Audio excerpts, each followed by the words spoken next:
Aku juga gak tahu apa yang terjadi di hati Menka. Apa yang sebenarnya dia pikirin? Apa dia serius sama perempuan itu? Apa dia mau ninggalin aku? Dan kalau aku emosi, aku bisa ngomongin hal-hal yang gak seharusnya. Dan itu bisa dia pakai jadi alasan untuk minta cerai. Dan kalau aku nolak, pernikahan kami cuma penuh pertengkaran. Aku bisa kehilangan semua hidupku. Kamu minum, mabuk, tapi tetap nyetir pulang.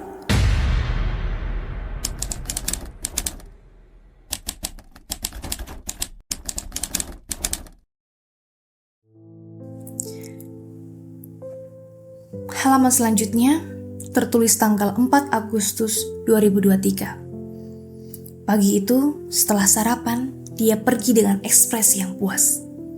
Aku berdiri di depan pintu, melihatnya menghilang di balik gerbang. Rumah menjadi sepi. Aku terdiam dan menyadari satu hal. Ternyata, aku gak benar-benar mengenal suamiku.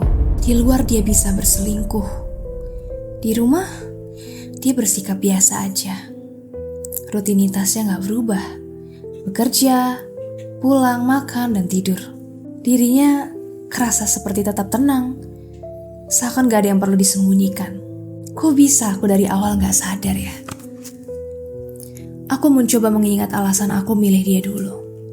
Aku kagum sama sifat yang tenang, selalu stabil.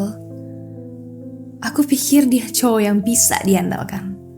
Itu sebabnya aku mau sama dia, meskipun saat itu masa depan kami belum jelas. Dan sekarang dia mencapai kesuksesan dan memberiku kehidupan yang nyaman. Dia penuhi semua janji-janjinya. Dari luar, orang-orang pasti ngelihat dia seperti suami yang baik. Mungkin itu sebabnya aku masih di sini tanpa kemarahan. Aku gak berteriak, aku gak nangis, dan aku gak melampiaskan emosi sedikit pun sama dia. Tapi, aku merasa sangat kosong. Atau mungkin, setelah bertahun-tahun hidup bareng dia, aku kebiasaan untuk bersikap tenang dan damai. Aku ingat, dia sering ngomong tentang strategi bisnis, menganalisis, merencanakan, dan bertindak dengan hati-hati. Hari ini, aku akan pakai cara dia untuk menghadapi sifatnya. Aku berjalan ke jendela dan melihat taman belakang, menarik nafas dalam-dalam. Aku harus tetap tenang. Aku harus berpikir jernih. Gimana caranya? Aku harus menghadapi dengan benar. Aku gak boleh bertindak tanpa rencana. Aku gak akan bercerai. Aku gak akan biarin perempuan itu ambil hidup aku dan Menka. Tapi jujur, aku juga gak tahu apa yang terjadi di hati Menka. Apa yang sebenarnya dia pikirin? Apa dia serius sama perempuan itu? Apa dia mau ninggalin aku? Aku gak boleh gegabah. Kalau aku bahas ini terlalu cepat, semuanya bisa berantakan. Aku harus tunggu waktu yang tepat. Kalau aku bertindak duluan, aku bisa kepancing emosi. Dan kalau aku emosi, aku bisa ngomongin hal-hal yang gak seharusnya.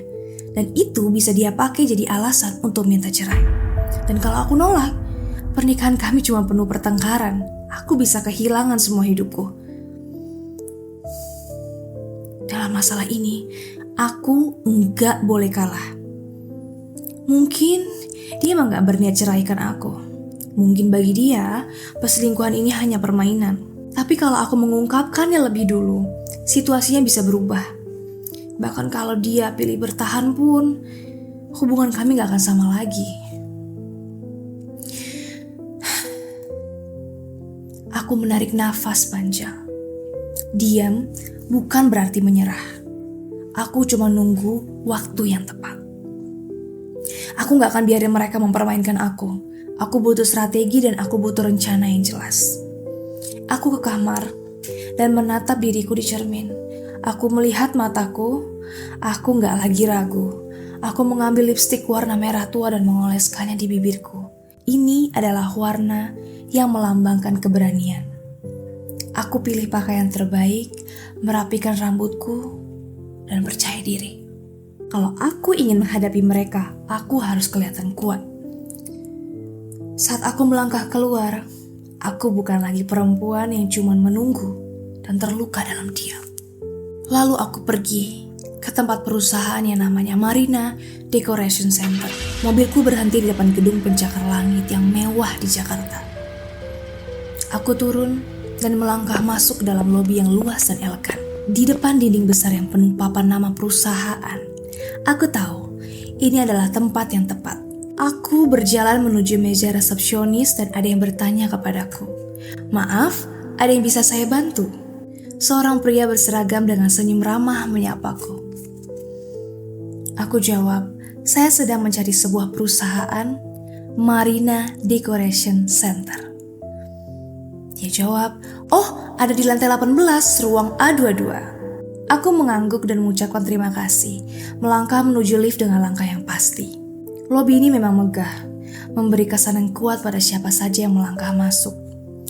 8 tahun lalu, aku pernah berharap bisa bekerja di tempat seperti ini. Di gedung seperti ini. Dulu, aku datang 2 kali untuk wawancara kerja di sini, namun sekalipun gak berhasil. Aku merasa kecewa. Tapi hari ini aku merasa ada perasaan nostalgia yang menghangatkan hatiku. Aku tahu Jenny, wanita yang aku cari ada di dalam sini. Dulu aku membayangkan hidup seperti yang dia jalani, bekerja di kantor yang mewah, menyeruput kopi mahal, dan berurusan dengan orang-orang yang berkelas. Pintu logam lift terbuka dan aku melangkah keluar menuju ruang besar yang terisi dengan ruang kantor yang elegan. Aku berhenti di depan pintu kaca bertuliskan Marina Decoration Center. Setelah mendorong pintu, seorang resepsionis cantik menyambutku dengan senyum yang ramah. "Selamat pagi, ada yang bisa saya bantu?" tanyanya. Aku jawab, "Saya ingin berkonsultasi tentang desain interior." Resepsionis itu tersenyum. "Perusahaan kami biasanya hanya menangani proyek komersial atau renovasi hunian yang mewah." Aku tersenyum tipis. Saya tahu, kebetulan saya punya villa yang ingin saya renovasi. Saya datang ke sini karena sudah mendengar banyak tentang perusahaan ini. Kalimat terakhir kutekankan dengan sengaja, memberi kesan kalau aku ini adalah klien yang berkelas. Resepsionis itu tampak sedikit lebih waspada. "Oh, begitu. Silakan ikut saya." Ia membawaku ke ruang tamu yang nyaman dan menyajikan teh, lalu berkata, "Tunggu sebentar ya, saya akan memanggil rekan kami." Aku mengangguk dan dengan tegas aku berkata, "Tolong panggilkan Jenny Wijaya, kepala desainer." Resepsionis itu terdiam sejenak. Dia bilang, "Biasanya klien pertama kami berbicara dengan tim pemasaran kami sebelum bertemu desainer. Saya sudah memutuskan untuk menggunakan jasa perusahaan ini, jadi saya ingin langsung bertemu dengan Jenny. Kita bisa melewati prosedur yang tidak perlu," jawabku. Setelah beberapa saat ragu, resepsionis itu akhirnya berkata, "Baiklah, saya akan menyampaikan kabar Ibu Jenny." Setelah resepsionis pergi, aku mengeluarkan gulungan cetak biru villa mewah yang kupinjam dari sahabatku, Mira.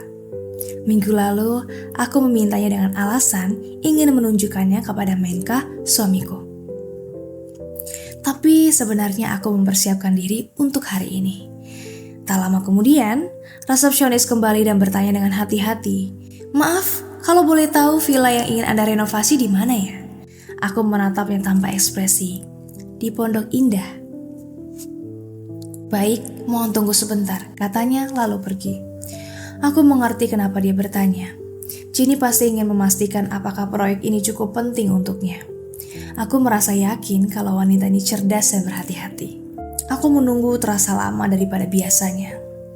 Jam 9.50, akhirnya Jenny Wijaya muncul. Jenny mengenakan kemeja putih yang ketat dan pas membentuk tubuhnya, dipadukan dengan rok pensil abu-abu. Rambutnya panjang sebahu, beberapa helai tergerai di dahinya, memberikan kesan elegan dan menggoda. "Maaf membuat Anda menunggu," katanya dengan suara yang lembut. Aku tersenyum tipis dan bilang, "Gak masalah, seorang desainer hebat seperti Anda tentu layak untuk ditunggu." Jenny tertawa kecil, menatapku dengan mata penuh rasa ingin tahu. "Maaf kalau saya lancang. Tapi kalau boleh saya tahu, kenapa Anda ingin bertemu saya secara khusus?" Aku menatapnya dengan tegas. "Saya mendengar tentang Anda dari seorang teman yang juga mendengar tentang Anda dari temannya. Singkatnya, saya datang karena nama besar Anda. Jenny tersenyum lembut. Oh, enggak. Saya cuma penasaran aja. Jangan tersinggung ya. Saat dia tersenyum, aku baru menyadari ada tai lalat kecil di sudut bibirnya. Tiba-tiba dadaku terasa sesak. Aku keingat kalau Menka pernah ngomong kalau dia suka perempuan dengan tai lalat di sudut bibir. Aku gak punya, tapi perempuan ini punya. Perasaan cemburu dan marah mulai muncul dalam hatiku. Tapi aku berusaha menahannya. Aku terus mendengarkan Jenny berbicara tentang desainnya. Diam-diam, aku merenung apakah Menka tertarik padanya karena penampilannya atau kemampuannya. Apakah Menka hanya mengejarnya karena sensasi baru? Namun, aku gak bisa menahan diri untuk tidak berpikir tentang kenyataan pahit bahwa mereka mungkin telah tidur bersama. Itu sakit banget rasanya. Namun, aku tetap berusaha mengendalikan diri. Apa pendapat Anda tentang ide ini? Tanyanya mengajukan desain yang ia rancang. Aku sengaja berpikir sejenak sebelum menjawab. Miss Jenny, maaf ya kalau saya lancang. Bolehkah saya bertanya sesuatu? Silakan, jawabnya. Apakah Anda sudah menikah? Tanyaku. Stepi bertanya, gimana kalau kita ajak Menka? Bella jawab, gak, jangan ajak dia. Aku bisa membayangkan betapa kesalnya dia, tapi harus menahan diri. Kamu minum, mabuk, tapi tetap nyetir pulang.